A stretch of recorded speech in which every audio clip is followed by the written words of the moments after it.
So here in Florida, you know, the temperature on a roof can get upwards of 130 degrees Fahrenheit.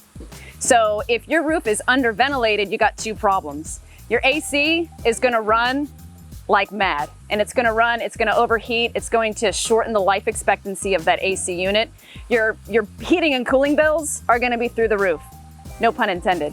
The other thing is that it's going to decrease the life expectancy of your roof because all that heat builds up, it causes blistering, the granules fall away, the sun attacks the asphalt, and it degrades the roof. So here are some options that we have for ventilation.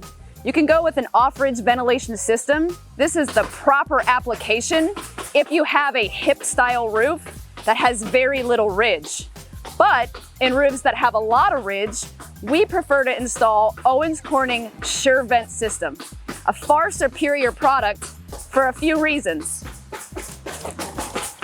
First off, we have an accordion cap on each end. It's gonna prevent any sort of bugs or debris getting in. It also has a louvered system. It's gonna allow the air to escape, but it's gonna prevent water from getting in. Furthermore, it has a staggered nailing system. So it allows someone like a full-size adult to walk on it or a tree limb, God forbid, to hit it without it ever being compromised. Finally, because it's from Owens Corning, it gives you 20 inches of vent-free area. The competition only gives you 12 inches. So what does that mean in layman's terms? It allows your roof to breathe. So that's why we prefer to install this product on a ridged roof, like a gable roof, or we'd go with an off-ridge system on a hip roof. Here in Florida, you know, we've got to have a ventilation system. So this is a great ventilation system if you have a hip style roof. So what was used in the past are called turbine vents or whirlybirds. Now, a couple of things about this is that they're very small. They're also made out of metal and they have moving parts. But because they're made out of metal and they're exposed to the elements, it can rust. So that's when it loses its functionality, which is why we would go with an off-ridge vent system.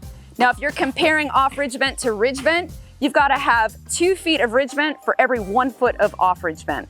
So if you ever have someone wanting to upsell you to a ridge vent system, you got to make sure that your roof is capable for that. So that's why we suggest an off-ridge vent system for a hip style roof. Couple of benefits with this is that we have some screen in here.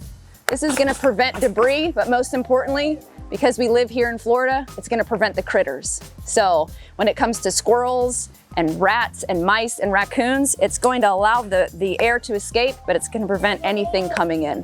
It also has a sleek profile for wind uplift. So if you get some hurricane style winds, as long as it is fastened off correctly here at the bottom, then it's going to prevent any sort of wind uplift. And there are no moving parts in this. It can't rust, so it will function for the life of the roof.